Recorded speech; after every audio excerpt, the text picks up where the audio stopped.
Bueno, volviendo entonces acá a la información que tenemos disponible en Facebook. Entonces, todo esto es lo que podemos en este momento descargar de Facebook. Entonces, ¿cómo se hace el requerimiento? Decimos en qué datos, en qué fechas queremos la información o si la queremos desde el principio de la creación de nuestra cuenta. El formato, para efectos de lo que vamos a hacer, es preferible el formato en JSON y la calidad de la media es mejor hacerlo en baja, aunque yo no voy a bajar media, pero es mejor hacerlo en baja para que no sea muy grande. En ese caso se hace una solicitud de crear un archivo y una vez se ha hecho la solicitud, pues se demoran un tiempo, por ejemplo, esta la hice ayer y va a estar vigente, la puedo descargar hasta el 3 de marzo. Esta que fue la que solicité antes en septiembre, pues ya no está disponible para descargar. Y pues básicamente lo que nos descarga es un archivo eh, de la información que tenemos. Un minuto, por favor. Un archivo con la información que tenemos comprimida y en este caso, pues como yo la solicité como un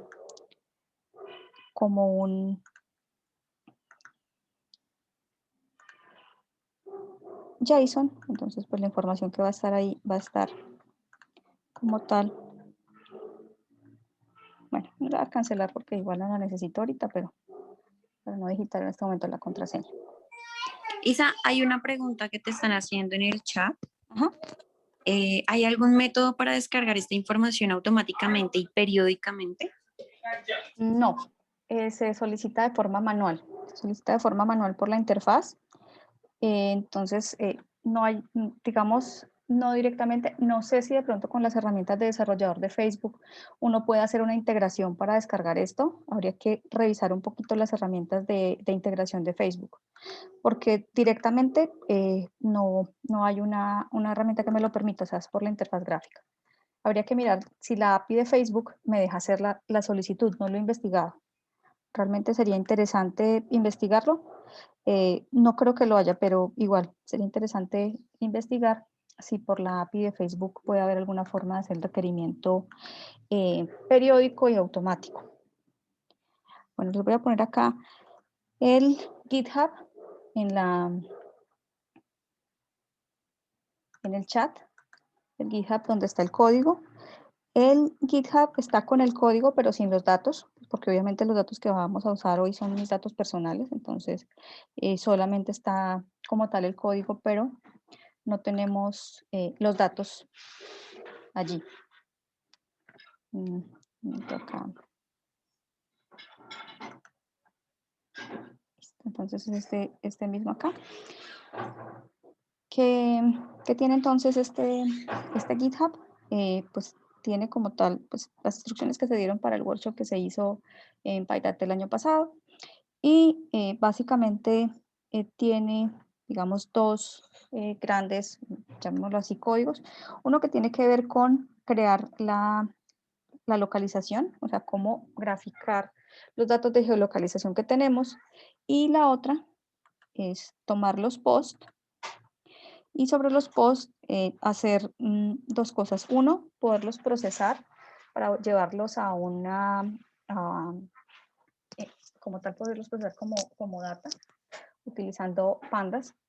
Y lo siguiente que se hace es una especie de análisis de sentimientos sobre los posts basado en los emoticones. O sea, como normalmente para hacer análisis de sentimiento necesitamos data de entrenamiento, entonces vamos a usar los posts como data de entrenamiento, como data de prueba, y para poder clasificarlos, en vez de hacerlo manualmente, que sería pues bastante, llamémoslo así, largo, lo que se hace es darle un peso de sentimiento a los emoticones y a partir de los emoticones clasificar los posts según el sentimiento.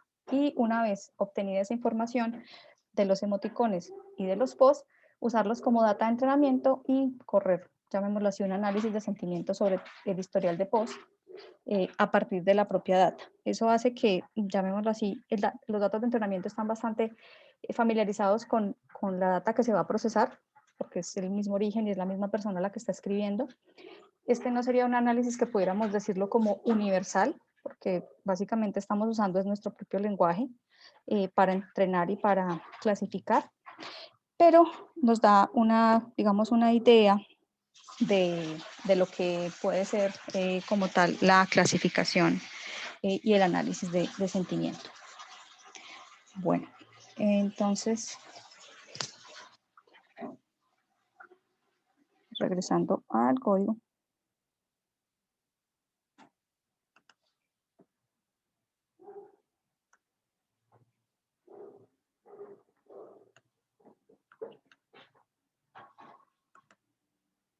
Bueno, entonces vamos a darle una mirada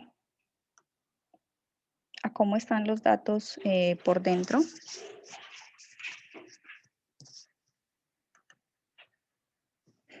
Entonces vamos a mirar, por ejemplo, cómo viene el JSON de ubicación. Entonces, básicamente es la historia de ubicación, si tiene una etiqueta de nombre y unas coordenadas. Digamos que esa es básicamente la información.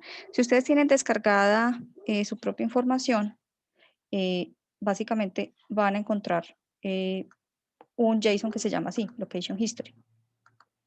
Entonces lo pueden abrir y ver cómo se llama como tal la información que hay ahí. En mi caso particular, yo tengo muy poca información de geolocalización porque explícitamente lo que hice fue desactivar esa funcionalidad hace mucho rato. O sea, una de las cosas que yo buscaba era que Facebook no tuviera tanta información sobre dónde estaba yo físicamente. Entonces, desactivé la localización de Facebook y realmente mi historia de localización en Facebook son solo 2 días. Y que curiosamente, pues yo recuerdo esos 2 días dónde estaba y qué estaba haciendo, pero es exageradamente detallada y si uno no ha desactivado esto, una de las primeras sorpresas que uno se lleva es que Facebook sabe uno dónde viven sus amigos, dónde estudia, dónde trabaja, absolutamente todo. Entonces, es de las primeras cosas que uno normalmente debería desactivar. Y en mi caso, pues solamente tengo datos para 2 días. Bueno, que para analizar esta data de geolocalización, entonces vamos a tener como tal la librería gmplot para hacer como tal el trazado del mapa. Tengo aquí, estas credenciales son para que como tal graficar el dato en un mapa de Google Maps. O sea, yo lo que voy a hacer es graficar el data frame en un mapa de Google Maps. No es la única forma de hacerlo, o sea, hay más formas de hacerlo con otro tipo de librerías. En este caso, pues yo estoy usando la librería de Google Maps.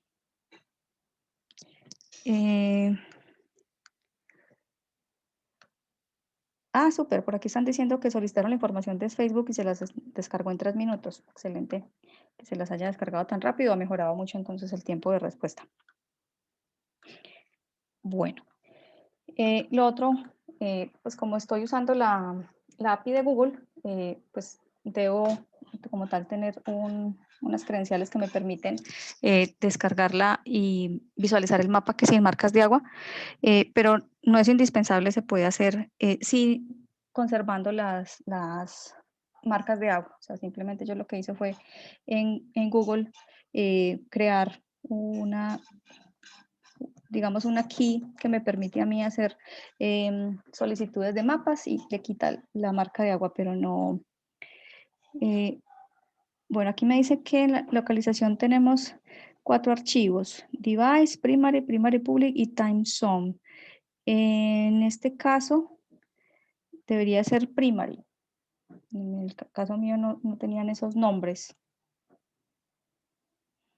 Probablemente porque lo haces desde un celular tenga más información. De pronto, Luisa, lo importante que debemos mirar en la que vayas a usar, creería yo que es primary, pero lo importante acá en la que vayas a usar es mirar si tiene esta misma forma de datos. O sea, si el JSON que tienes por dentro se llama así. Si no se llama de la misma manera, o sea, digamos como el diccionario que tenemos acá, se llama Location History, abre inmediatamente los datos y arranca con el nombre del sitio y las coordenadas. si ese archivo con el que vas a trabajar, si el primary, tiene esta misma estructura, te va a servir. Si no, tendrías que adaptar los nombres a los nombres que tenga tu archivo. Debes entonces verificar cuáles son los nombres que tiene tu archivo y modificarlo según eso.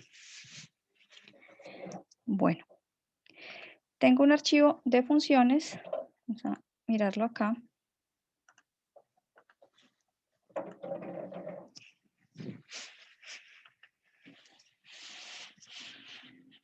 Entonces, ¿qué tenemos en ese archivo de funciones? Una, esto pues es bastante manual.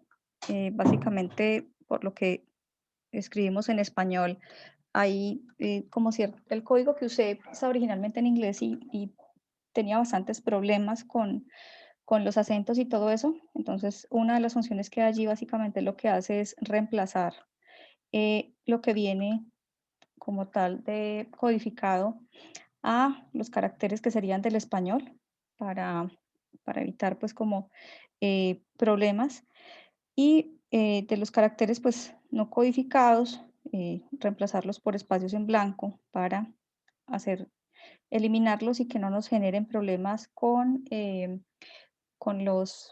procesamiento del lenguaje. Estoy utilizando una librería de lenguaje natural que utiliza español, aunque utilice español pone ciertos problemas con los emoticones, con los acentos que no están bien conformados. Entonces, estas funciones que aparecen acá y el archivo que llamo de funciones, básicamente lo que hace es un cast de datos codificados y lo reemplaza por el carácter que equivale en el español o deja un espacio en blanco para que no generen errores durante el procesamiento. Y el otro que vamos a tener para después es la clasificación de sentimientos de los emoticones. Entonces lo que hago es que tomé una página donde están reportados los emoticones y les di una clasificación de sentimiento a los emoticones. Esto, digamos que puede ser un poquito, llamémoslo así, arbitrario, porque lo clasifiqué yo, o sea, no es una clasificación universal, sino una clasificación personal. ¿Por qué? Porque yo sé qué sentido tiene cada emoticón para mí. Entonces yo sé cuando pongo cierta carita si eso es positivo, eso es negativo o eso es neutro. Em, Esto se puede modificar, pues básicamente ustedes lo que pueden buscar es una página de los ASCII, de los emoticones.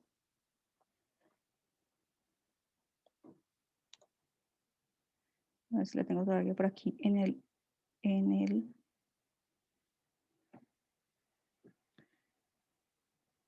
creo que es esta, o sea que todavía la tengo por acá.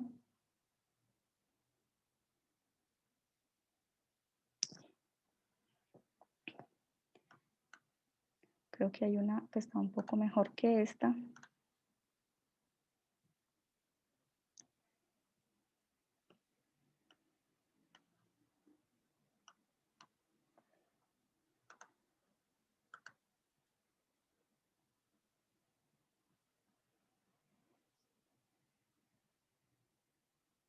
Hay una versión más viejita que es un poquito mejor.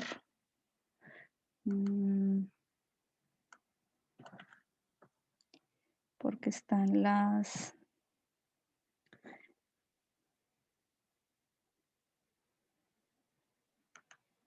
No sé si es esta. Esta sí. Esta es más viejita, tiene todos los emoticones como tal, pero es bastante útil porque tiene, digamos, los Unicode que salen dentro del, como los trae Facebook como tal codificados. Entonces esta me sirvió bastante por los Unicode que trae acá. Entonces fue más fácil. Entonces básicamente yo lo que hice fue, dependiendo de la imagen de cada uno de sus emoticones, entonces hice una clasificación manual. Entonces, digamos que para ustedes, esto podrían utilizar esta misma clasificación que yo hice, pero como les digo, esto no es universal. Para ustedes, cada uno de estos emoticones podría significar otra cosa y podrían venir acá a cambiar el peso que se le está dando. -1 es sentimiento negativo, 0 es neutro y 1 es positivo. Podrían venir a cambiar esos valores aquí y para que se adapte a lo que ustedes hacen. Yo acá, esto no tiene, digamos, un interés como de investigación o algo, o decir que esto es universal, porque estamos partiendo de que el análisis de datos lo estamos haciendo personal. Ya personas que tengan, digamos, un enfoque más de investigación, pues podrían crear una tabla de validación que pueda ser compartida por una comunidad y decir, sí, todos tenemos acuerdo que cuando ponemos este emoticón significa esto. Y eso ya podría tener como una validez de análisis diferente. El objetivo en este punto pues es un análisis personal, entonces la clasificación personal de los emoticones es totalmente válida porque estás como tal importando tu propia data. Entonces es absolutamente válido que lo hagas con tus propios datos. Bueno, entonces cuando importo acá funciones, pues lo que me estoy trayendo es toda esa información de, como tal, de pasar los caracteres especiales a las palabras citadas o espacios en blanco y trayéndome también la clasificación de sentimiento de emoticones que la vamos a usar más adelante. Bueno, vamos a necesitar entonces las librerías para el manejo de JSON, vamos a necesitar manejo de fechas y horas y vamos a necesitar pandas para todos los data frames. Básicamente lo que hacemos ahí es cargar todas las librerías. Lo siguiente que vamos a hacer es abrir como tal el archivo donde está la historia. Entonces, si tu archivo se llama diferente, pues yo lo tengo ubicado de donde tengo el archivo principal, donde estoy haciendo este notebook, tengo una subcarpeta que se llama location y ahí tengo el location history. Entonces, si tu archivo se llama diferente y no está en una subcarpeta, sino que está al mismo nivel del archivo, pues le quitas el nombre de la subcarpeta y pones el nombre de tu archivo para que te cargue el tuyo, si se llama de forma diferente, que te cargue el tuyo como tal.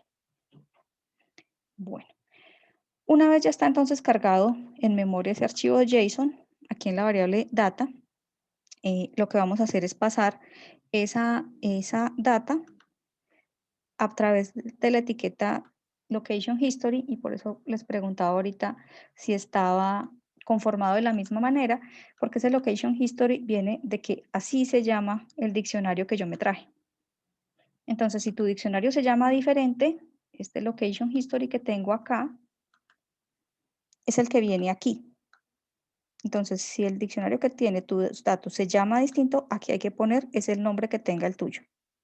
En mi caso es location history y eso lo que va a hacer es traerme todos esos datos que están en JSON, acá, a partir de acá, y se va a traer entonces esto, nombre, coordenadas y el timestamp de creación. Eso es lo que se va a traer. Y dentro de coordenadas va a traerse la longitud y la latitud. Eso es lo que va a hacer en este momento al traerse, al pasar esos datos de JSON a un data frame. Eso es lo que, digamos, está ocurriendo en este momento. Bueno, lo siguiente que yo hago es en los nombres, en el caso específico de mis datos,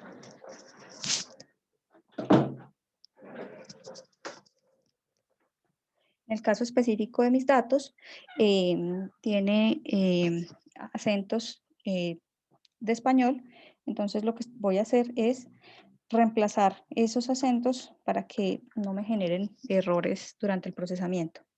Entonces, básicamente lo que hago es tomar del archivo de funciones, el que reemplaza los acentos, y los quito para poderlos procesar. Es básicamente lo que está ocurriendo en este punto. Específicamente para los datos, yo tenía datos de Medellín y de Bogotá.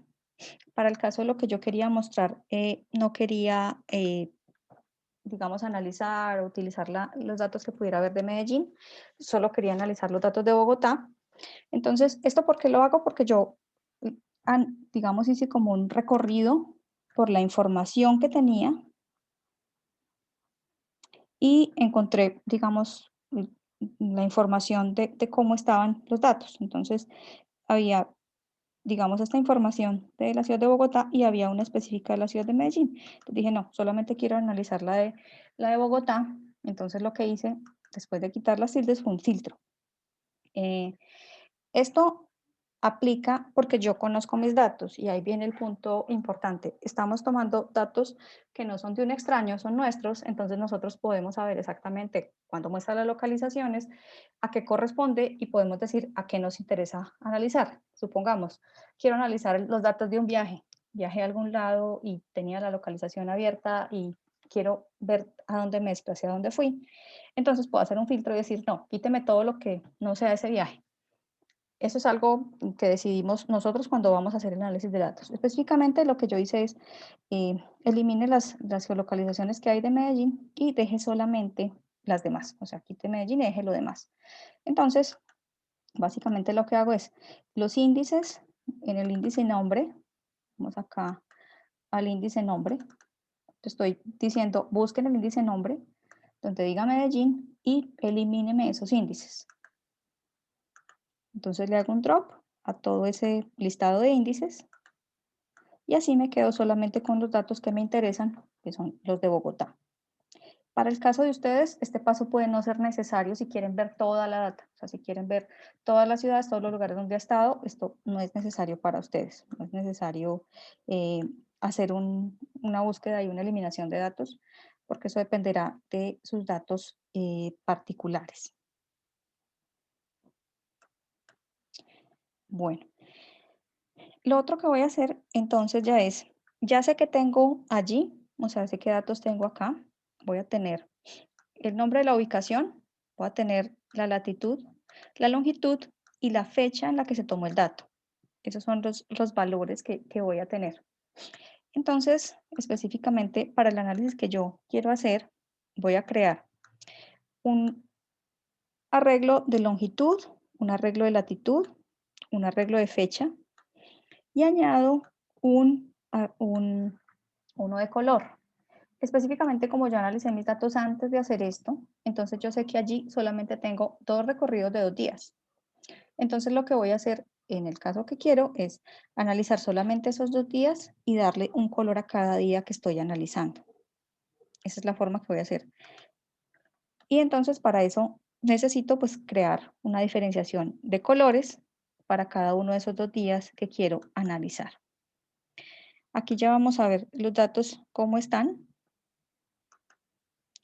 Entonces, básicamente esto es lo que me está diciendo.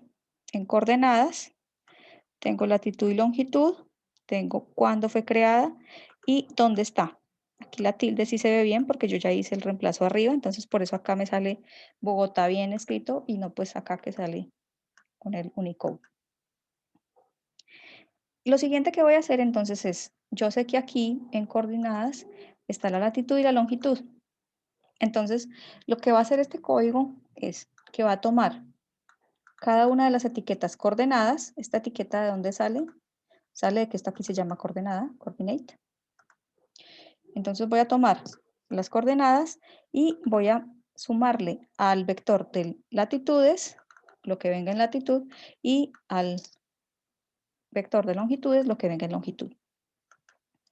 Y voy a tomar el creation timestamp y la voy a cambiar de ese valor que viene numérico a una fecha. Entonces utilizo la función datetime para cambiarla a una fecha, lo agrego a un vector de fechas y como yo sé que mis datos solamente corresponden al 23 de septiembre y al 22 de septiembre, eh, bueno, si hay otro distinto le dejo uno por defecto, pero específicamente yo ya había analizado mis datos y sé que solamente tengo 23 de septiembre y 22 de septiembre, entonces a lo que sea 23 de septiembre lo voy a dejar en morado y lo que sea 22 lo voy a dejar en amarillo. Y cualquier otro dato que no corresponda a eso lo dejo en azul. Esto para clasificar mis datos y poder mostrar lo que quiero mostrar de los recorridos de esos 2 días y poder diferenciar un día del otro. Para un análisis inicial, en el caso de ustedes, podrían dejar acá un par de fechas que ustedes quieran resaltar. Cualquiera, digamos, analizan por encima un poquito los datos y miran, bueno, aquí qué fechas tengo, este timestamp, digamos que no me dice mucho, sería bueno, pues, digamos, hacerle una corrida inicial. Podrían ponerle un par de días X, por ejemplo, si quiere pónganle el día de su cumpleaños, a ver si tienen datos de geolocalización de su cumpleaños o algún día en específico que estaban de viaje, para que queden marcados y los puedan diferenciar. Y ya, pues después de haber analizado un poquito más la data, pues pueden jugar un poquito con esto de cómo se visualiza. Bueno, lo siguiente que hago es tomar las llaves de Google Maps, del API de Google Maps, para que no me salga con marcas de agua el mapa. Y aquí lo que ya hago es de la librería ggplot hacer como tal el plot del mapa, tomando entonces el centro, o sea, definiendo cuál es el centro, definiendo, el centro es este, definiendo el tamaño y la clave de la key que se tiene definida. Básicamente lo que estoy haciendo ahí es creando el mapa, creándole un tamaño. En ese punto lo que estoy haciendo es la creación del mapa. Y aquí lo que hago es llenar el mapa. Entonces voy a llenar el mapa con el vector de latitudes, el vector de longitudes. Voy a tomar como etiqueta las fechas y voy a tomar como color el vector de colores y el tamaño que va a tener cada uno de esos puntos. Y una vez hecho todo esto, voy a crear un mapa con esa información. Voy a volverme acá.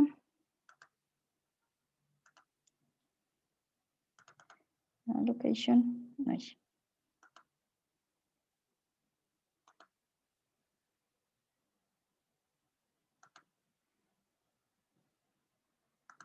Bueno.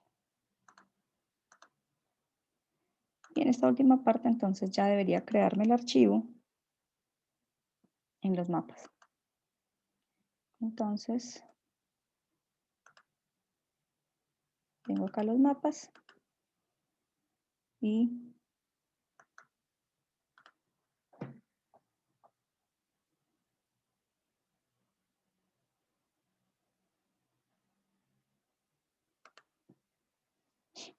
listo.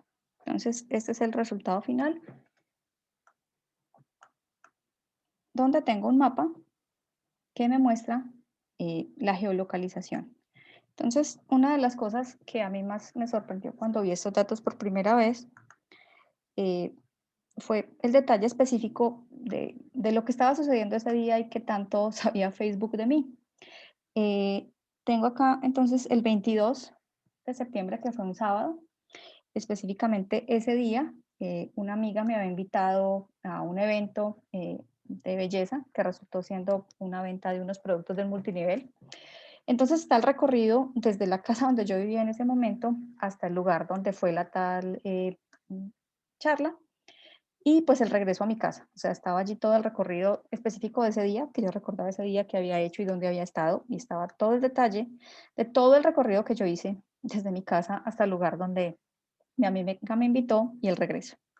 Y al día siguiente estaba el recorrido que había hecho hasta un centro comercial y que había ido a misa el domingo por la noche. Y estaba todo.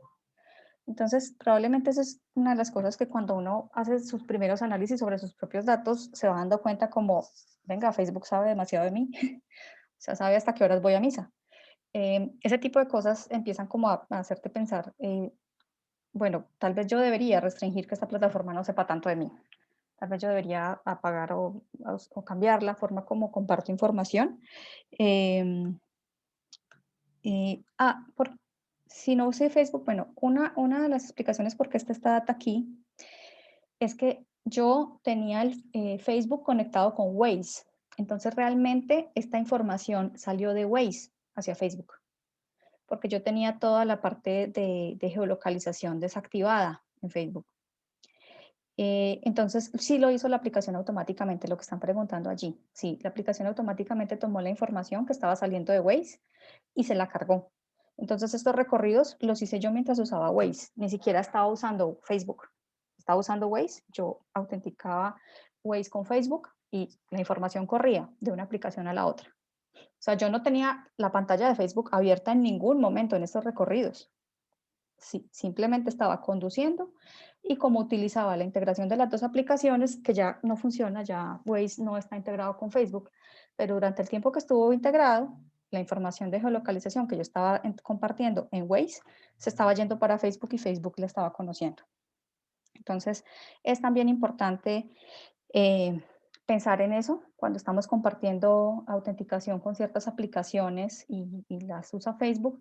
¿Dónde está quedando esa información? Está quedando en la aplicación a la que yo le dije, listo, sí, usted tiene forma de saber yo dónde voy porque me está dando instrucciones de manejo, o esta es otra aplicación distinta que está tomando esas instrucciones a partir de la otra a la que le di permiso. Entonces, es bueno cuando ustedes hagan este proceso de sus propios datos, traten de recordar qué estaban haciendo esos días que les aparecen ahí graficados, que eso les da una idea bueno, yo realmente fui consciente cuando di este permiso o realmente esta aplicación se tomó, se aprovechó de mi ignorancia y yo le di un permiso que no sabía que estaba entregando esta información.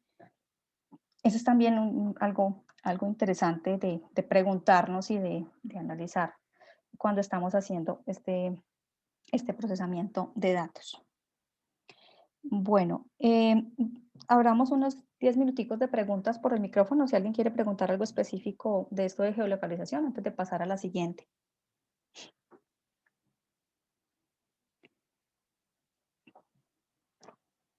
Aquí alguien dice que solamente aparecían ubicaciones primarias y que no le había dado permisos a la aplicación para rastrear su localización y por eso no existe el history. Perfecto. O sea, está bien si en tus datos no hay esta información porque tú no se la has dado. Entonces, es bueno, es una forma de sacar una conclusión sobre mis propios datos y es, como yo tengo restringido el permiso, pues la aplicación no ha sacado esta información de mí, no está. Y eso sería correcto para tu caso. O sea, para tu caso sería correcto decir, no están los datos porque yo nunca le he dado permiso a la aplicación. Y esa sería una conclusión adecuada para tu caso. No hay los datos porque yo nunca le he dado permiso y en ese caso la aplicación se ha comportado tal como se lo pedí. No sé si alguien más quiere hacer otra pregunta antes de pasar al otro tema de los posts, con esto con respecto a la geolocalización.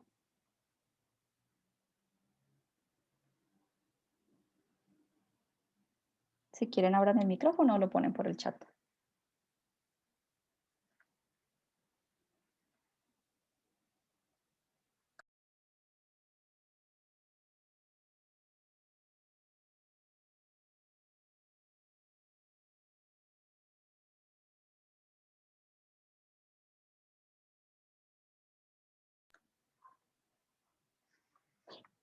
Bueno, si no hay más preguntas, entonces vamos con la otra, con los otros dos análisis.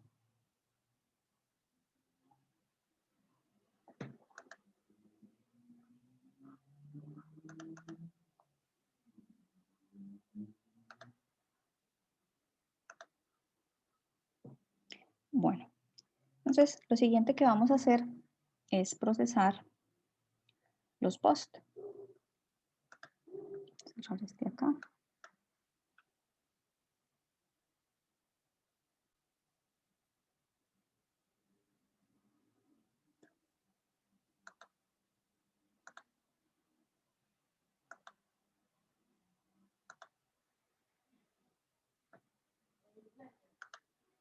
Bueno, entonces vamos con el procesamiento de los posts.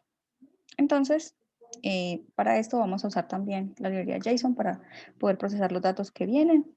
También necesitamos el datetime para procesar los timestamps y poder ver cómo se mueven los posts en el tiempo y utilizar los data frames con pandas. Entonces, lo primero que vamos a hacer es tomar los posts. En este caso, los posts, ¿cómo vienen? Vienen por grupos de 10.000. Entonces, cuando abran su archivo, les van a aparecer your post y les van a aparecer varios porque van por grupos de 10.000. Entonces ya ustedes deciden cuántos toman, o sea, si toman los más viejos, de cuando recién abrieron la cuenta, o si toman los más recientes, ya ustedes deciden cómo toman esos 10.000 posts, o si los integran en un solo archivo para analizar más de 10.000. Esa es la forma como los parte Facebook para descargarlos. Y eh, dándole una mirada entonces, un poquito más grande el archivo, tiene una estructura un poco distinta. Esta muestra yo la saqué hace 6 meses y no sé si Facebook cambia estos formatos, entonces no sé si lo que ustedes descargaron ahorita puede haber cambiado este orden de los formatos. De todas formas, pues si abren su archivo, podrían verificar, porque el procesamiento que yo hago pues está basado en que está en este orden. O sea que, y aquí creo que tengo algo distinto. Voy a buscar acá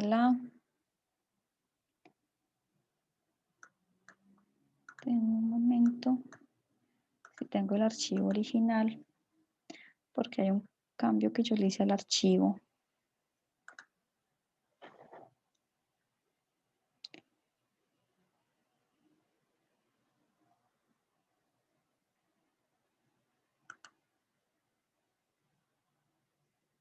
Mm,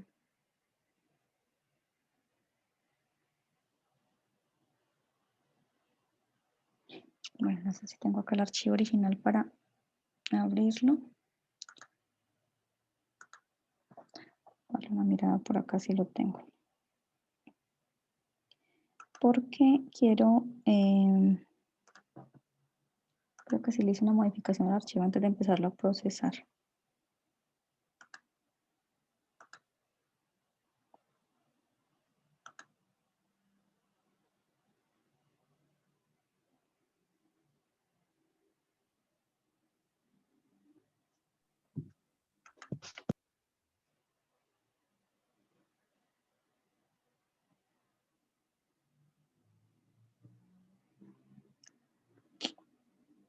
No veo por acá el archivo original, pero sí tengo la idea que le quité el encabezado. Sí tengo la idea que le quité un encabezado. O sea que el archivo no comienza así, sino comienza con otro encabezado que dice los posts. O sea, antes de este, creo recordar que hay otra etiqueta arriba de esta. Antes de esta de timestamps, creo que se llama post o algo así. Y yo la eliminé, porque solamente eran, o sea, era una serie de etiquetas al principio.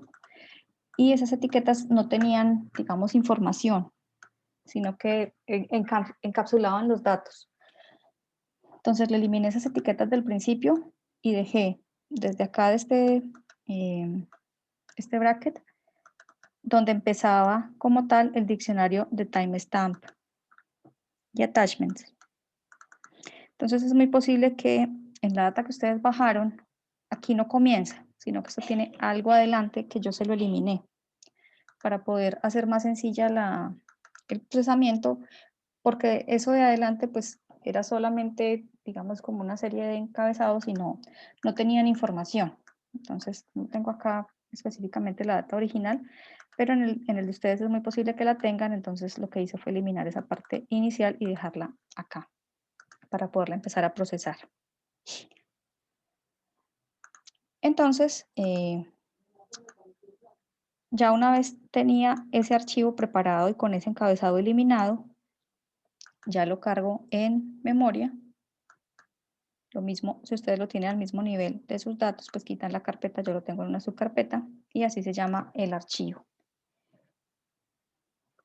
Y pues lo que hice yo inicialmente pues era una exploración de, bueno, ¿qué hay ahí dentro?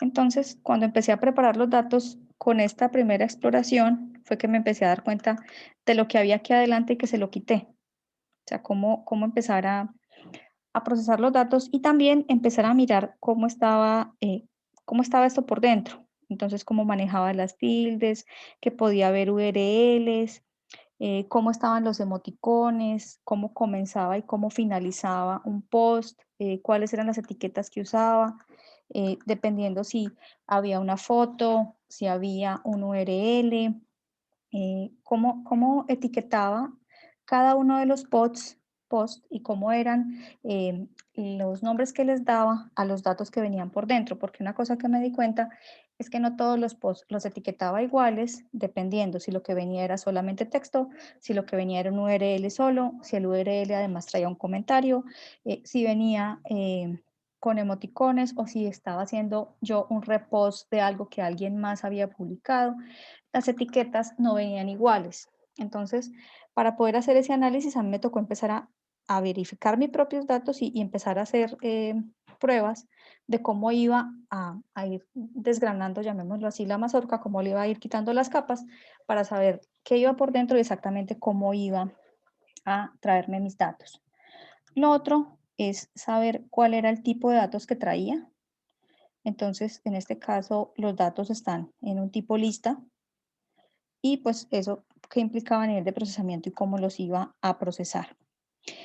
Lo siguiente entonces que hice, bueno, si esto es una lista, entonces yo puedo tomar y traerme una posición eh, X de la lista. Entonces, por ejemplo, quería traerme la posición 500 y mirar cómo estaban los encabezados de esa posición.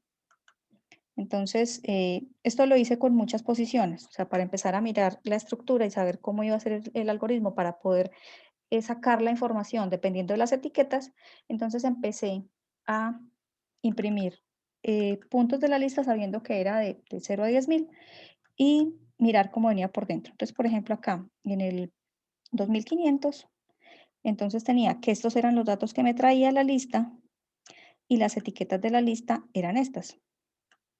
Si yo a esto le digo, tráigame, por ejemplo, la posición 100, podría o no ser igual. Entonces, miremos acá la posición 100, en este caso sí es igual. Miremos una, yo creo que era de las primeritas, había algunas que se veían distintas. Acá, por ejemplo, esta 10 tiene estos mismos encabezados, pero por dentro viene distinta.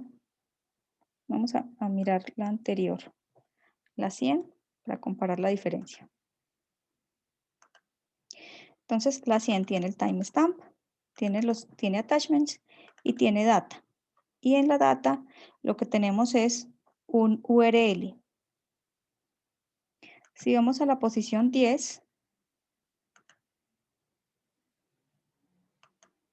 entonces tiene el timestamp, tiene el attachment, tiene la data, tiene un external content con un URL y en la data tiene otra data por dentro y en esta data tiene el post, el contenido del post y en el contenido del post ahí venía como tal el test y un URL que se había compartido.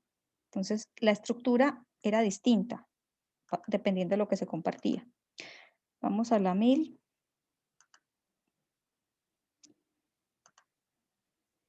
Entonces acá esta es solo un URL y aquí la data solamente trae el timestamp. Entonces con ese análisis inicial que hice de los datos, empecé a mirar cómo era que tenía que traérmelos para poder importar lo que me interesaba y era el contenido de los posts. O sea, si yo solamente compartí el URL y no comenté nada sobre el URL, por así decirlo, no me interesaba para lo que quería hacer, porque no quería ver los URLs, sino que quería ver los comentarios que yo había hecho sobre los URLs o lo que había escrito sin URLs. Entonces, por ejemplo, estas que solamente eran de un URL compartido, no me interesaba como tal analizarlas y podía, digamos, pasar de ellas. Bueno, eh, utilizando la librería de funciones que ya tenía construida para reemplazar como tal las tildes y todo esto también. Entonces, para que ya me quedaran los datos sin tildes o con las tildes correctas para el español y que no me molestara para el procesamiento. Bueno, entonces encontré algo con respecto a cómo terminaban, esto acá es, encontré algo sobre cómo terminaba el texto, cuál era el carácter de finalización del texto. Entonces me tocó hacer unos reemplazos para poder identificar siempre cómo terminaba la frase, porque digamos, tomamos por acá, entonces aquí había una finalización de frase, entonces terminaba con esta comilla, pero cuando era un post con un URL, terminaba de forma distinta. Entonces, básicamente lo que aquí termina con un espacio y la comilla es junto al URL. Entonces, básicamente, uy, aquí le di clic al URL. Entonces, básicamente lo que yo estaba encontrando era dónde finaliza digamos, el post, porque aquí el contenido del post venía el texto junto con el URL. Entonces, lo que yo empecé a hacer fue ubicar esas finalizaciones para poderlas reemplazar y poder ubicar cuando era un URL, poderlos empezar a sacar, porque para el caso de mi análisis, pues no me interesaba. Entonces, empecé a quitar los URLs y a retornar la información, solamente la de texto, que era la que me interesaba. También era necesario encontrar las menciones a otros usuarios, porque como tal, para efectos de lo que yo iba a hacer, no me interesaba referenciar que habían mencionado a otros usuarios, solo me interesaba el texto de lo que yo como tal había escrito. Entonces, encontrar todos los arroba mentions y eliminarlos. Entonces, básicamente lo que hice fue encontrar el arroba y eliminar desde el arroba hasta el siguiente espacio en blanco. Entonces, eliminaba todo el texto que hubiera allí desde el arroba hasta el próximo espacio en blanco para quitar esos mentions que para el análisis que yo iba a hacer no los necesitaba. Después de haberle quitado digamos, hallado la marca finalización, entonces ya podía remover los URLs con confianza, porque tampoco pues para el análisis que estaba haciendo me interesaban, entonces poder remover los URLs con confianza. Bueno, lo siguiente, entonces ya fue empezar a tomar, después de todo ese, llamémoslo limpieza de datos, básicamente lo que yo estaba haciendo era una limpieza de datos para poderme quedar solo con los posts. Entonces ya podía empezar a traerme de esa estructura de datos eh, la información que venía en data, que esa es la que básicamente me interesaba. Y entonces fue necesario empezar a mirar, bueno, cómo viene la información de esa data. Entonces, creé una función que me pudiera permitir a mí analizar un rango, o sea, aunque tenía 10.000 posts para analizar, podía analizar solamente un rango X, 100 posts, 200 posts, lo que fuera. Entonces, según los posts, definir un inicio y un final. Lo quise hacer así, pues para poderlo controlar un poquito más. Crear entonces un diccionario con los datos, definir, necesitaba o quería tener la información temporal de los posts, o sea, tenerlos organizados temporalmente, entonces conservando el timestamp, entonces lo guardé y empecé a mirar cómo estaba clasificada la data. Entonces la data podía empezar como data sola, y entonces la etiqueta inicial era data, o podía empezar como un attachment, la etiqueta podría ser un attachment, y ahí también había datos. Y si no tenía, si no venía la etiqueta ni data, ni venía la etiqueta attachment, entonces ese post podía ser solamente una imagen y no tenía texto, entonces lo consideraba como un no post. Y específicamente ese lo saltaba porque no tenía texto para analizar, que era lo que me interesaba. En el caso de que viniera como data, entonces estaba, llamémoslo así, el post crudo, es en el caso en el que solamente se escribió texto, no tenía adjuntos ni tenía nada. Entonces, en este caso tomaba data y sacaba de una vez el post para guardarlo.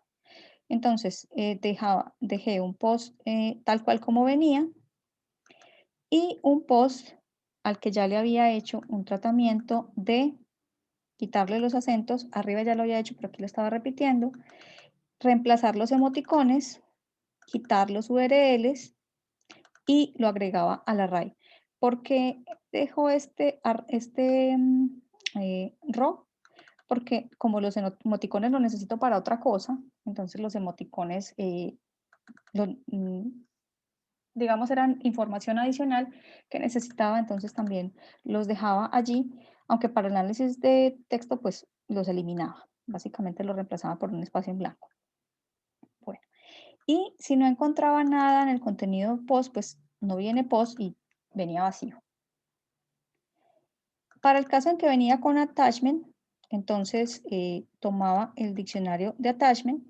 La primera posición de ese diccionario entonces venía data y ahí, si tenía un attachment, entonces traía también una etiqueta media. Y en esa etiqueta de media podía venir o una descripción o un título. Entonces, si venía con descripción, entonces traía el post y el post estaba en la descripción, o sea, el contenido textual estaba en la descripción.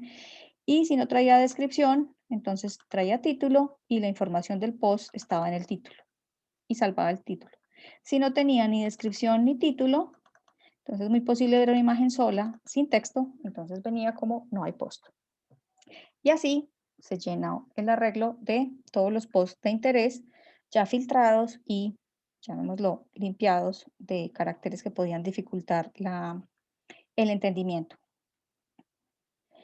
Después, entonces, lo que hacía era hacer una muestra de contenido de lo que tenía y hacer graficar como tal la información que traía ahí. Esta función la llamo más abajo. Entonces, básicamente lo que hago es graficar esa información en un rango que definí y le ponía una etiqueta a la gráfica según esa información que había construido. Esta como tal es una función y más abajo la llamo. Entonces, ¿cómo me quedaba? Pues entonces tenía llenar un data frame con los datos desde un post definido hasta otro post definido, un contenido, digamos, en este caso dije del 0 al 200. Y acá lo que estoy mostrando es cuál es el contenido de ese encabezado. Básicamente aquí lo que estoy es cada uno de estos posts, cuál es la fecha que tiene y cuál es el contenido. Bueno, lo siguiente que quería hacer, o sea, aquí básicamente lo único que logré hasta acá con todo este código es tener una matriz con los posts y los tiempos en que se ejecutaron. O sea, todo ese código básicamente eso es lo que me entrega. Después de esto, entonces quiero mostrar esa información de una manera más gráfica. Entonces quiero hacer una nube de palabras para ver cuáles son las palabras más frecuentes en esos posts que estoy procesando. Entonces, ya que tengo los posts limpios y con información, entonces vamos a importar las librerías de graficación para poder hacer entonces todo el procesamiento de los datos. Entonces importamos las librerías de graficación y lo siguiente que voy a hacer es utilizar una librería de procesamiento del lenguaje natural que se llama Spicy, que me permite a mí eliminar lo que se llaman las stop words. Las stop words son básicamente los conectores del lenguaje, como el i, el o, el pero, el and, el muy, esas cosas. En mi caso, también sumé los stop words en inglés porque yo tengo el hábito en Facebook que a veces posteo en inglés, entonces para mi caso específico era importante tener los stop words de ambos idiomas y eliminar esas palabras porque realmente los conectores son las palabras más comunes. O sea, lo más común que uno dice es en, para, de, la, le, esas cosas. Entonces, si uno va a hacer una nube de palabras, pues las stop words digamos, le van a alterar la nube. Entonces, lo que yo hice fue agregarlas de la librería de Spicy. Hay varias librerías de procesamiento de lenguaje natural. La mayoría utilizan corpus en inglés. Esa es una de las dificultades que tenemos cuando vamos a hacer análisis de lenguaje natural en español. Hay un video por ahí de un meetup anterior donde hacíamos como más información sobre esto del análisis del lenguaje natural en español, de las limitaciones que hay. Entonces, esta es una de las librerías que tiene esa ventaja y es que como el corpus está en español, pues nos sirve para hacer el análisis directamente. Cuando no tenemos corpus en español, se utilizan soluciones como traducir lo que estamos analizando y después de traducirlo, analizarlo en inglés. eso pues no es tan eficiente en términos de entender algunas cosas. Entonces siempre será, en la medida de lo posible que podamos tener librerías que tengan corpus en español, será mejor usarlas para hacer el análisis directamente en español. Entonces, lo que hago acá es cargar la librería Spicy, cargar el core de, en este caso el de noticias.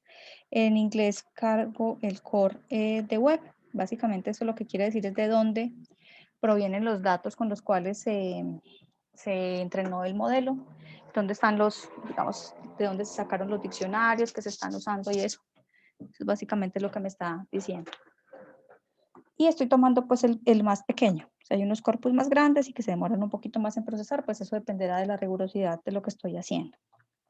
Entonces, básicamente pues lo que estoy haciendo allí es cargar esto y importamos las stopwords. Básicamente lo que hacemos allí, pues aquí las estoy mostrando, o sea, cuáles son las stopwords que están allí en estos corpus.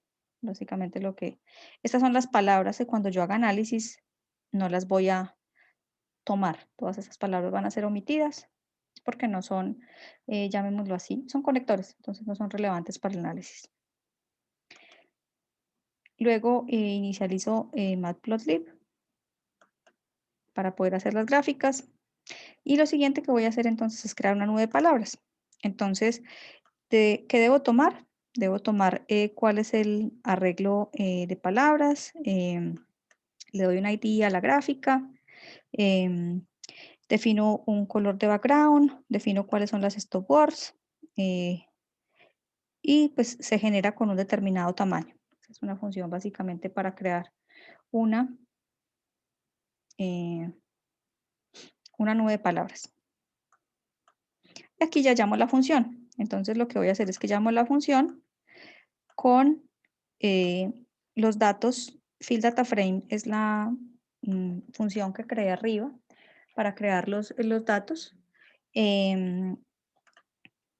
En este caso, para el primer ejemplo, estoy utilizando los datos de 0 a 1400 y le doy el número 100 para que me la muestre en una determinada posición.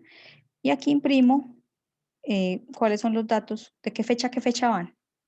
Esto, digamos que tiene sentido en la medida que uno más o menos sabe de qué fecha, de qué estaba hablando, si quiere hacer, digamos, ese tipo de visualización, entonces, para saber en qué fecha va. Entonces, lo que hago acá es generar las dos nubes de palabras.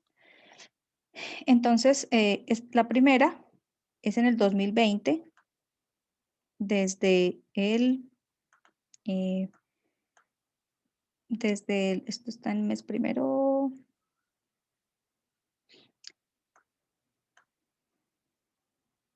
sí, desde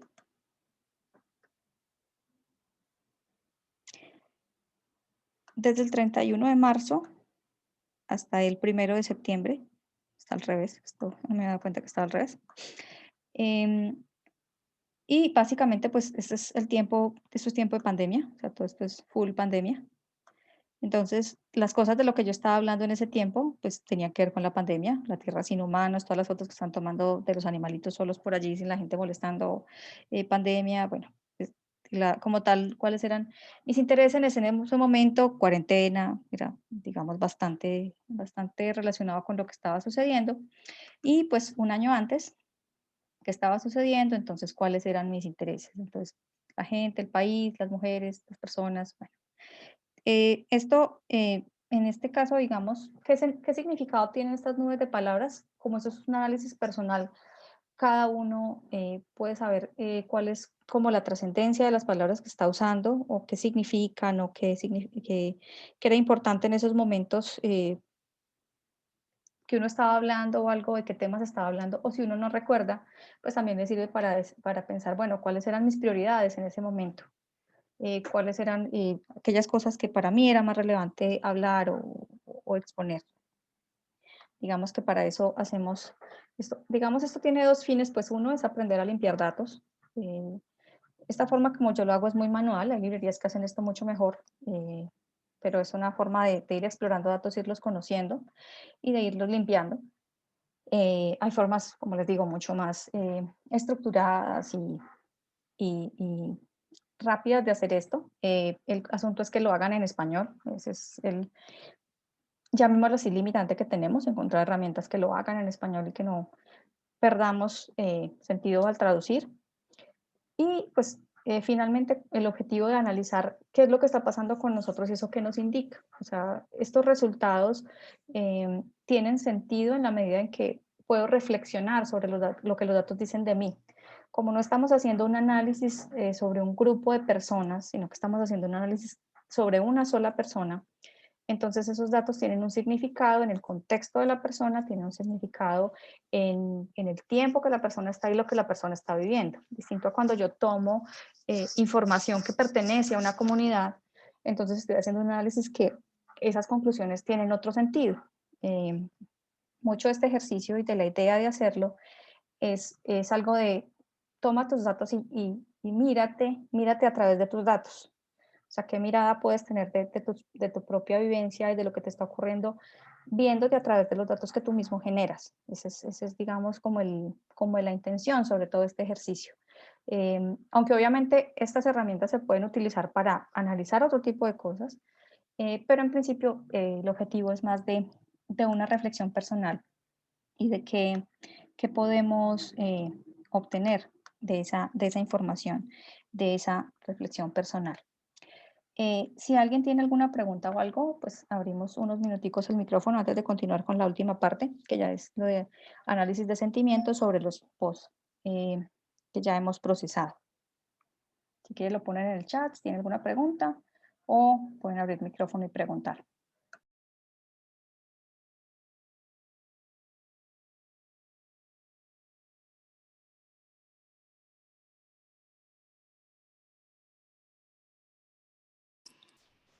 Buenas tardes. Eh, bueno, súper interesante el tema.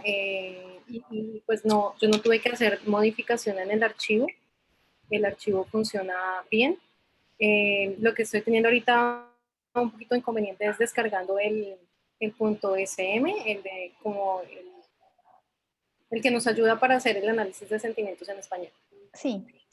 En resumen, funcionó bien como yo lo bajé de Facebook. No tuve que cambiarle etiquetas ni nada. Súper, muchas gracias. Listo. Sí, él se demora un poquito porque tiene pues un determinado tamaño, pero cuando ya lo tienes descargado ya te sigue funcionando. Digamos que esa demora es en la primera vez, que se baja todo un diccionario. Entonces, mientras descarga el diccionario sí se puede demorar un poquito en Vale. esa parte. Entonces, él se queda corriendo allí un rato y después debería ser capaz de bajarlo. Obviamente, pues la librería pues tiene que estar instalada, o sea, Spicy debe estar instalado. Así no está instalado, pues acá me falla. Y mientras él lo carga, se puede demorar. La primera vez que lo descarga uno se puede demorar mientras se trae todo el diccionario.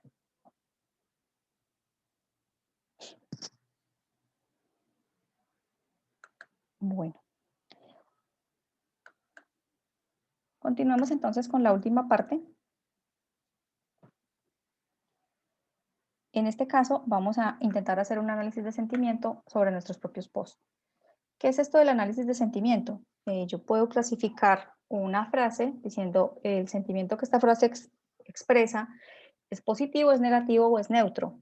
Inclusive es posible decir qué tan positivo, qué tan negativo es ese sentimiento. Hay una librería que es NLTK que lo hace automático, pero el corpus de NLTK está en inglés.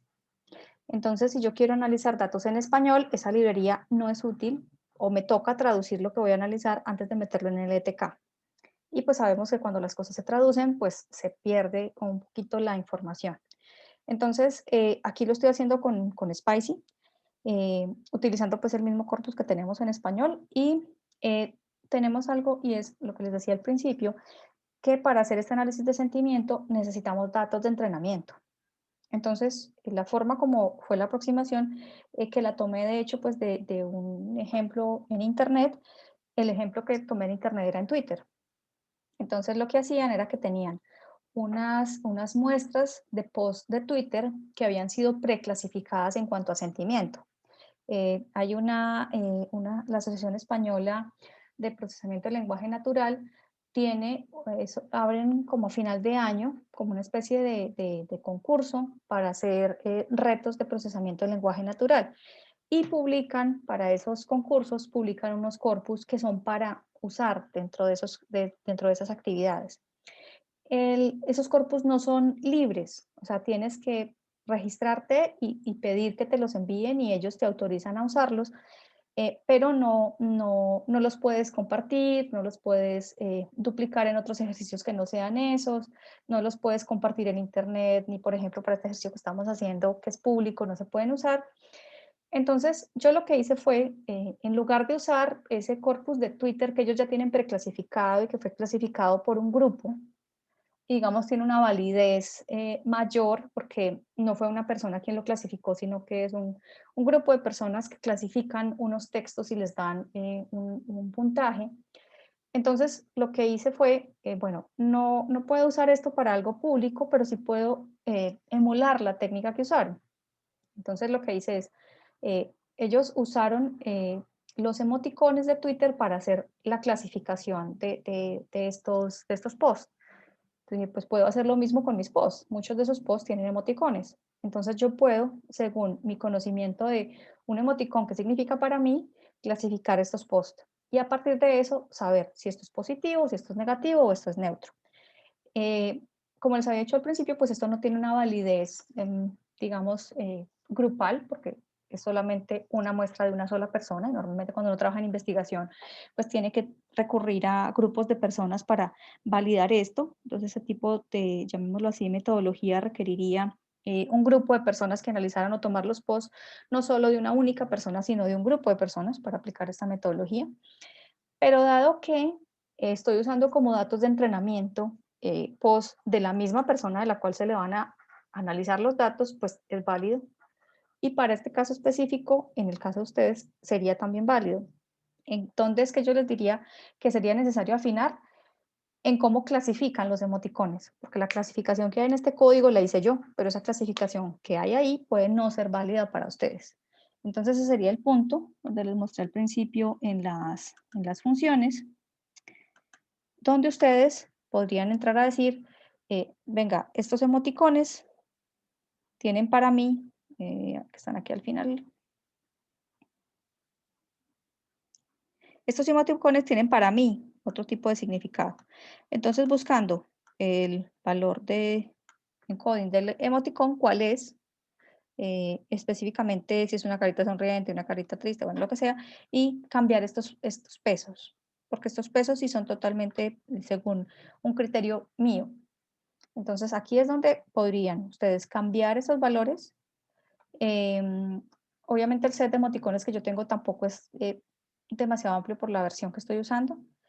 Y eso se podría ampliar y se podría variar y ya un grupo de personas podría tomar esto y crear una función que tenga una validez de un grupo de personas que la ajustan y dicen, sí, este grupo se pone de acuerdo en que esto es así. Y tener como una validez más grupal. En mi caso es suficiente porque el análisis es de mi propia data, entonces es más que suficiente. En el caso de que fuera, digamos, como un trabajo de investigación o algo así. Para mi caso en específico, pues con este análisis que estoy haciendo es suficiente.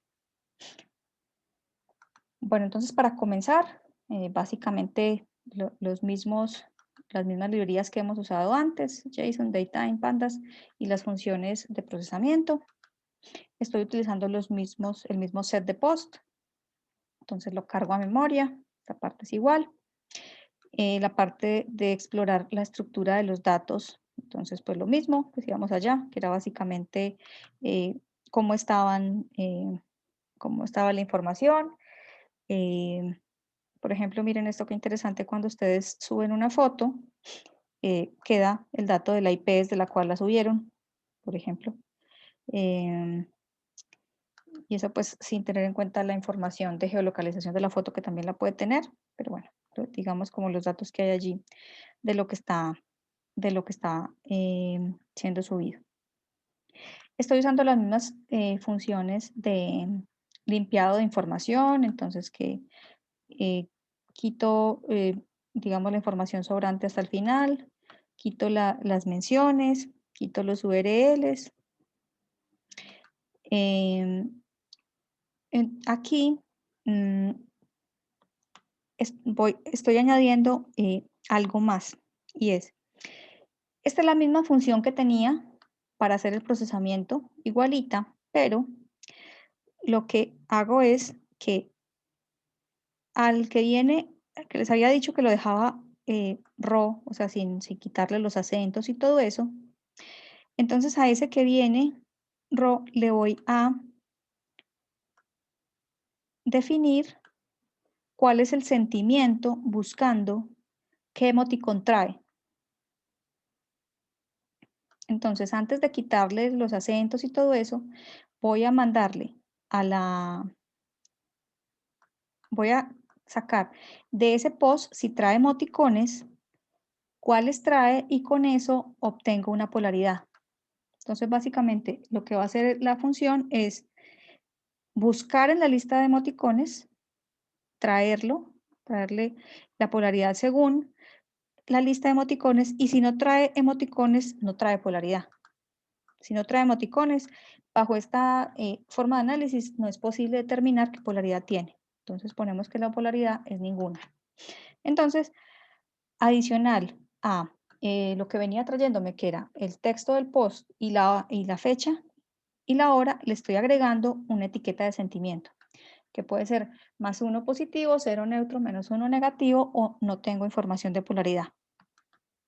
Y lo que hago es, pues, crear el mismo data frame que teníamos, pero en este caso el data frame ya tiene información de polaridad. Entonces, es la misma información que venía en la otra función, simplemente que en esta estoy agregando el dato de polaridad. Y entonces, si vamos a explorar unos datos, en este caso, estoy tomando todos los 10.000 datos. Entonces proceso los 10.000 datos y entonces ya me va a traer, bueno, cuáles son cada uno de esos datos, cuándo se extrajeron y cuál es el sentimiento que viene. Entonces estos que dicen none es porque no tenían emoticón, entonces no se clasificaron, y los que tienen algún número es porque traían un emoticón y se pudieron clasificar.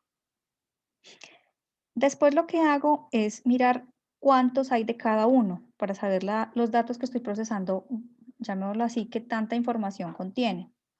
Entonces aquí lo que hago básicamente es, bueno, contemos cuántos vienen positivos, cuántos vienen negativos y cuántos no traen información de sentimiento. Entonces, en este caso, de los posts que se analizaron, que traían datos, o sea, yo tengo acá 10.000, pero recuerden que no todos los 10.000 tienen texto.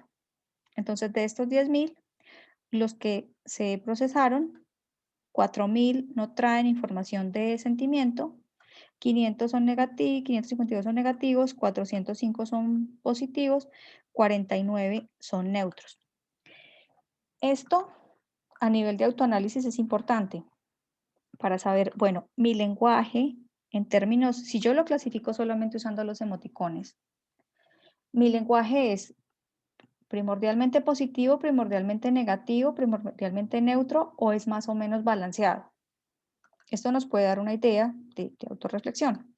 Pensando solamente ahorita estamos contando emoticones, entonces, pensando en emoticones, mi lenguaje cómo se comporta.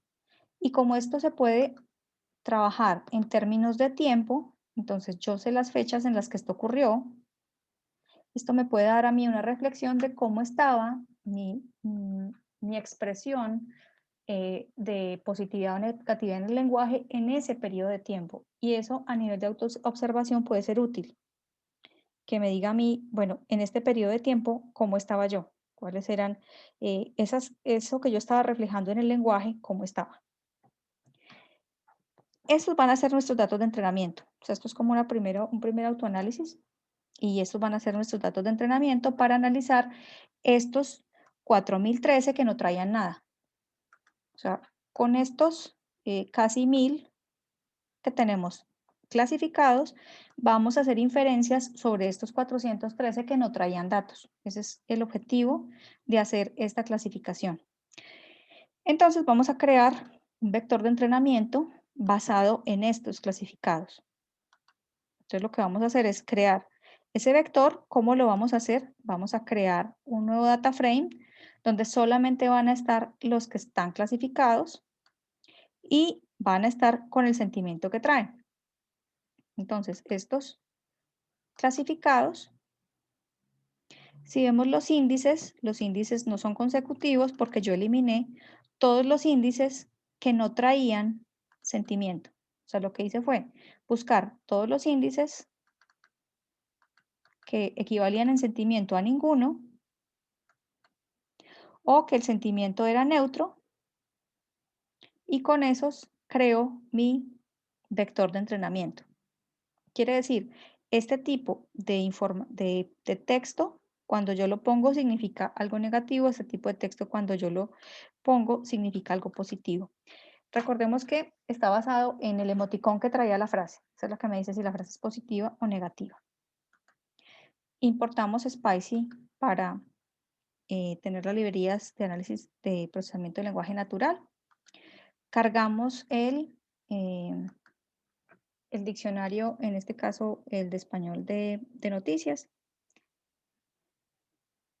En este caso vamos a tomar las stopwords, bueno, en este caso estamos tomando solamente las stopwords en español.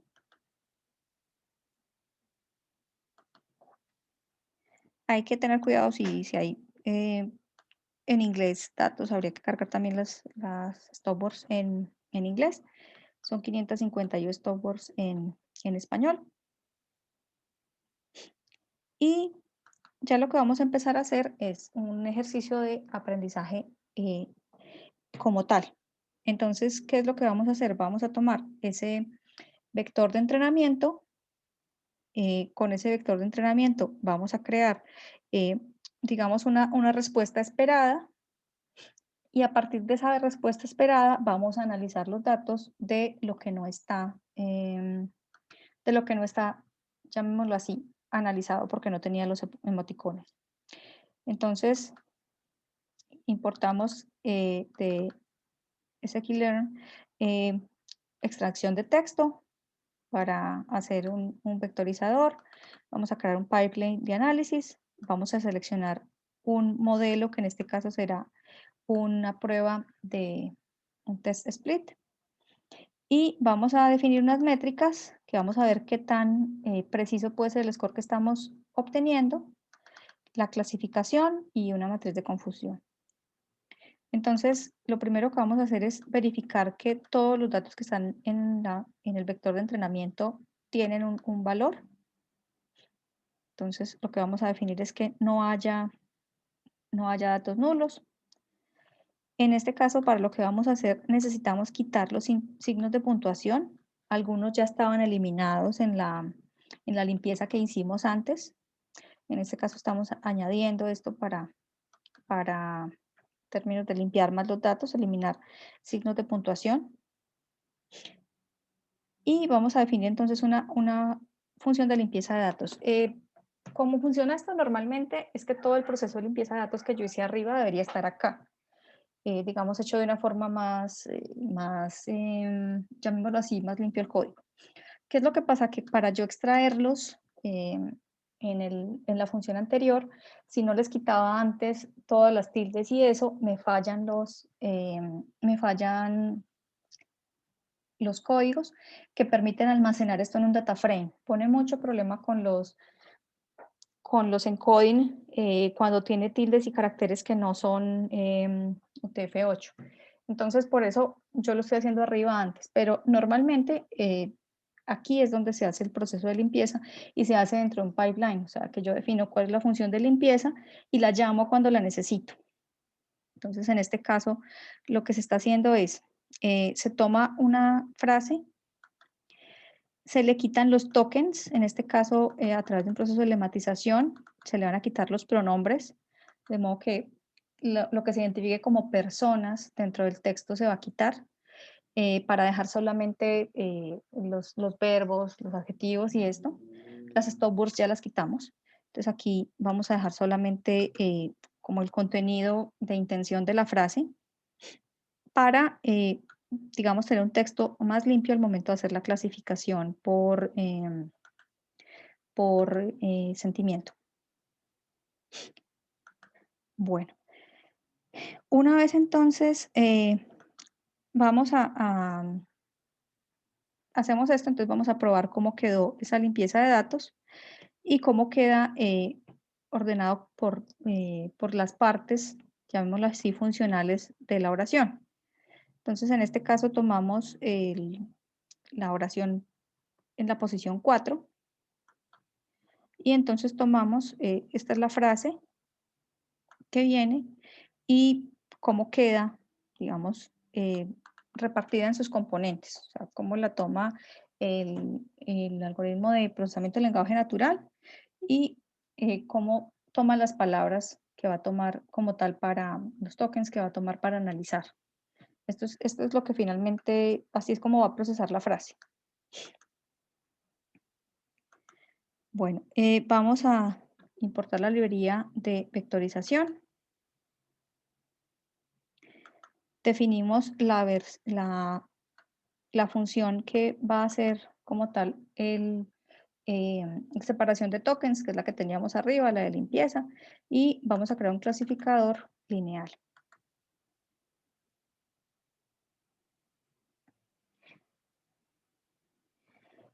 Y vamos a crear dos vectores con los datos que vamos a utilizar.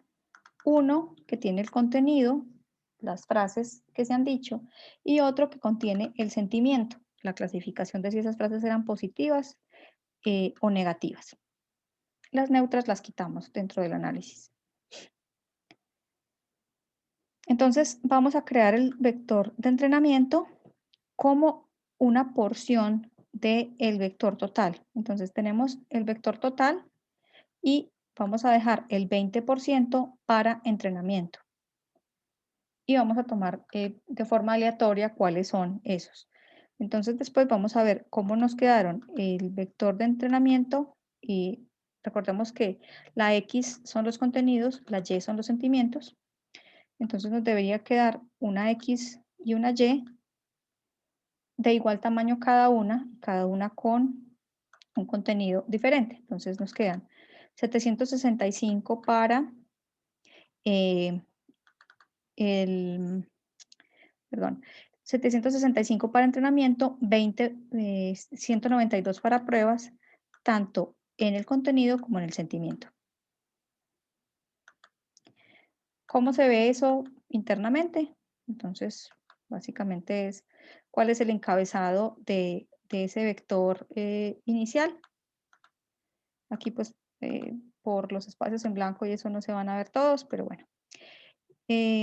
Aquí lo que les decía, hay algunas frases en inglés, esto habría que mejorarlo poniéndole aquí también las stopwords en inglés, porque algunas frases están en inglés, entonces bueno, eso puede que no queden analizadas tan bien porque estamos utilizando como tal análisis en español. Creamos un clasificador con el vector que ya traíamos. Vamos a definir el formato de el vector de sentimiento. Vamos a decir que es un entero, que es -1 y 1. Esto básicamente es para evitar un error que nos diga que los tipos son desconocidos. Entonces, le decimos nuestro vector de entrenamiento está hecho por enteros. Y acá hacemos el entrenamiento. Entonces, aquí lo que vamos a hacer es tomar las frases que están clasificadas con los valores que están clasificados y hacer, digamos, decirle al algoritmo, vea, este es el ejemplo, así se clasifican los textos. Quiere decir que a partir de esto debe predecir cómo van a ser los textos en el futuro. Entonces, usamos este vector de entrenamiento, lo vamos a probar con parte del vector, lo que habíamos dejado un 80% para entrenamiento, un 20% para test. Entonces vamos a entrenarlo y a probar qué tan preciso es. ¿Qué significa probar qué tan preciso es? Con los datos de entrenamiento, si yo tomo un dato de prueba, debo poder predecir si va a ser positivo o negativa esa frase. Ese es el resultado que queremos hacer. Tomar los datos de entrenamiento y validar con los datos de prueba si esa clasificación nos quedó correcta o no. El entrenamiento se toma un tiempito. Depende sobre todo del tamaño de los datos. Entre más datos tenga, más preciso va a ser el resultado, pero también se va a demorar más. Bueno, entonces, acá, bueno.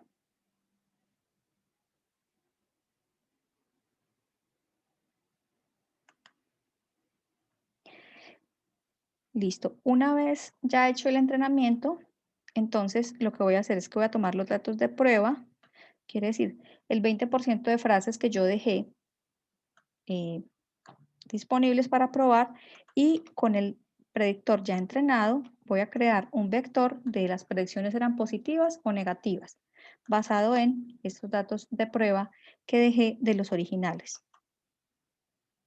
Entonces él lo que hace es clasificarlos según el entrenamiento que recibió y después entonces lo que hago es hacer una comparación entre cómo me dio la predicción que yo tomé del clasificador frente a cómo fueron los datos reales de la prueba.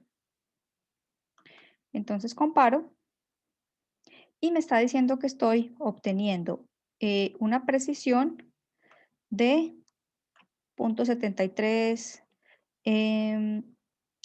bueno, para el más 1, para el menos 1, de 0.69 y para el 1, que es positivo, de 0.86. Quiere, para estos casos específicos, es más preciso cuando es positiva la frase que cuando es negativa. Quiere decir, puede equivocarse más fácil cuando la frase es negativa que cuando la frase es positiva. Tiene más aciertos cuando la frase es positiva. Entonces, podemos mirar sobre una frase específica, tomar entonces cómo es el valor de clasificación que arroja. Entonces me dice, tomé la posición 16, que es este contenido, y me dice el predictor que eso es positivo. Entonces, vemos cómo está la frase y uno podría decir, sí, efectivamente la predicción es correcta. Aquí estamos tomando sobre el mismo contenido que teníamos en la frase. Aquí estamos tomando otro ejemplo, en la posición 160, pues esto está obviamente previamente revisaban los datos, que estoy tomando una posición donde haya datos y esto. Entonces, esta frase predijo que es negativa y pues efectivamente pues, la frase como tal expresa un sentimiento negativo sobre una situación. Aquí, denme aquí,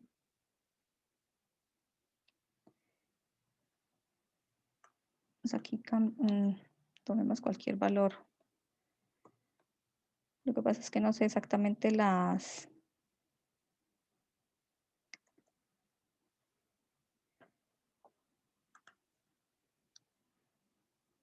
si tiene valores. Bueno, tomamos esta 200 que tenía este contenido y nos dice que es negativo.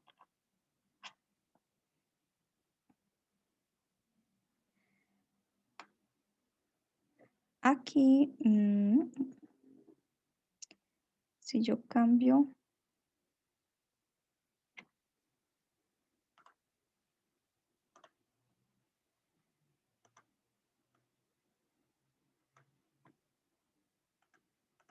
si yo tomo acá la función,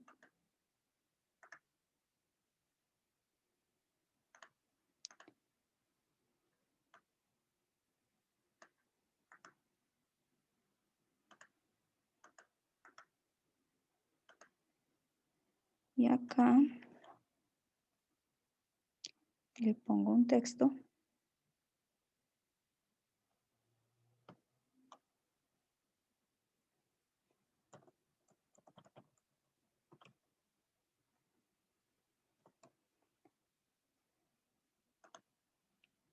Opa. De momento acá a ver qué me falta. Mm.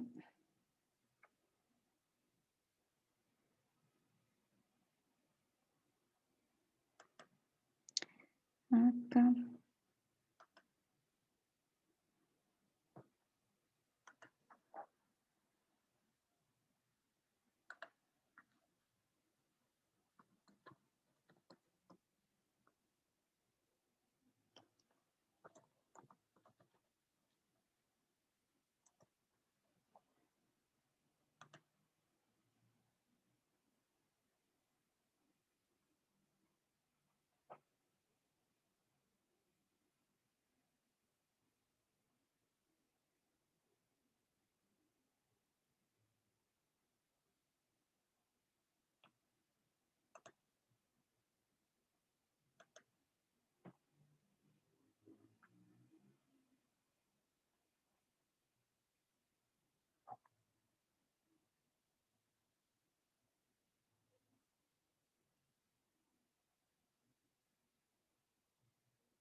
Entonces aquí lo que estoy haciendo básicamente es poner un texto X y probándolo, pero miramos que no es del todo perfecto.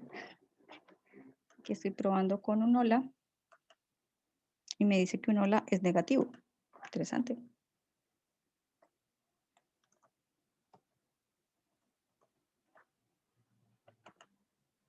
Adiós es negativo. Bueno, aquí debe haber algo que no está muy bien.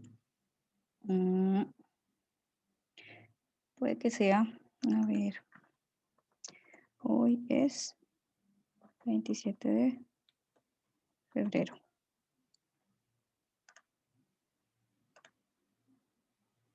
Me está arrojando todas negativas. Préstame la arrojo positiva.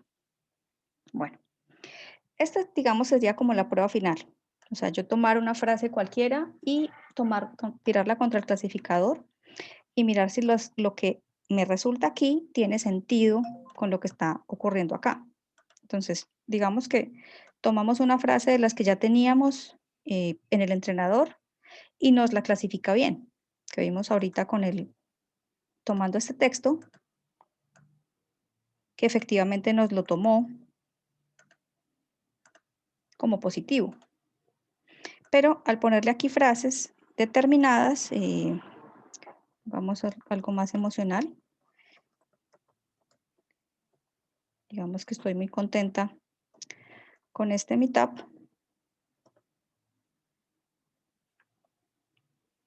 Y miremos si efectivamente clasifica bien. No. Algo pasa ahí con el clasificador. Esta es una prueba, digamos, final que podríamos hacer y es cuando tomamos frases que no estén dentro del entrenamiento, cómo reacciona. Entonces, en este caso, aquí podríamos decir que hay algo que debemos observar o revisar, porque no estamos obteniendo unas respuestas esperadas. O sea, si yo estoy tomando estas frases, estoy obteniendo acá unos resultados negativos, pues bueno, tenemos que revisarla cómo lo estamos haciendo, porque funciona bien con las frases que tenemos dentro del clasificador, con las frases que usamos para el entrenamiento, pero no está funcionando tan bien con las frases que estamos poniendo acá, digamos manualmente.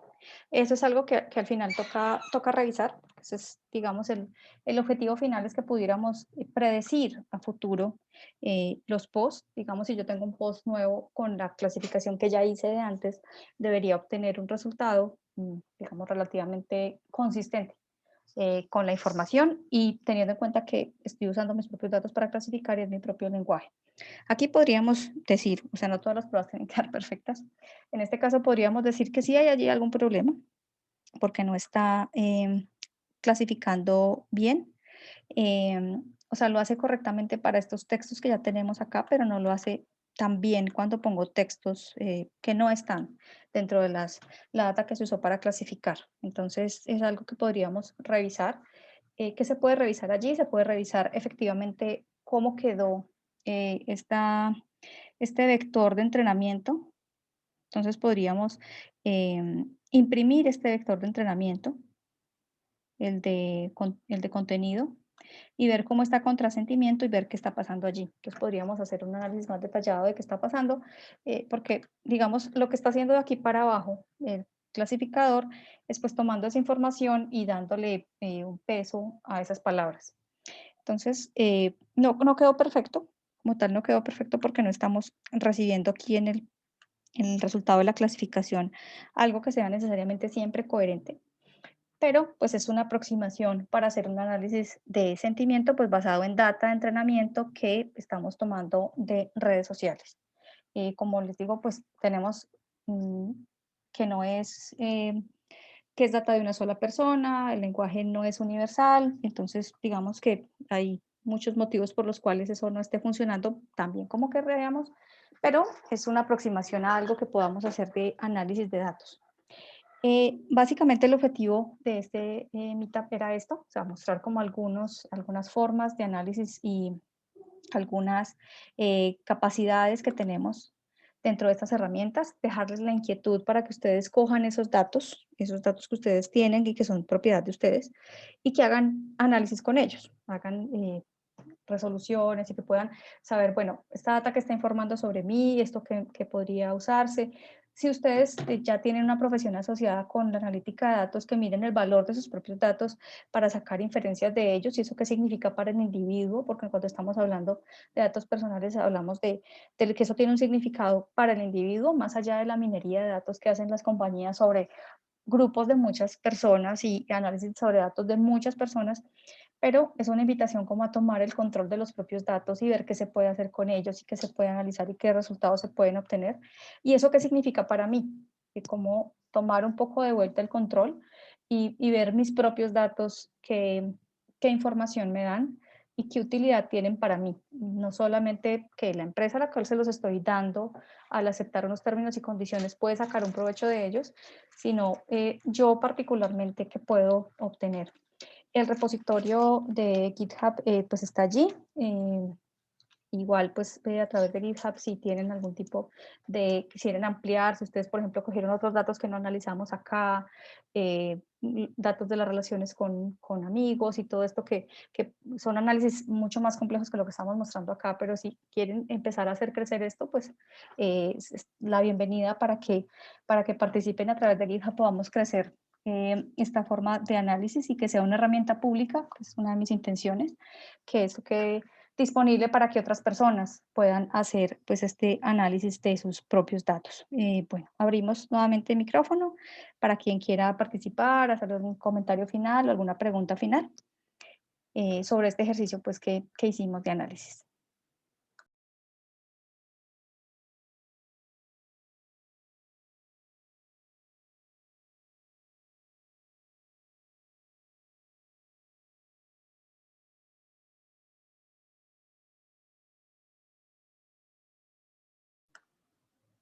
También pueden poner las preguntas en el chat si quieren.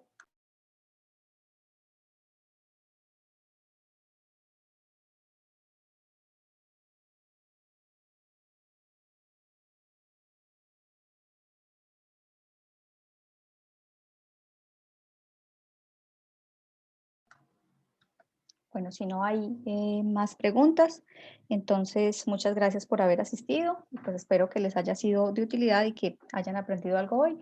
Cuando la grabación esté disponible, pues lo anunciamos en el Meetup, queda subida al canal de YouTube de Women Who Code.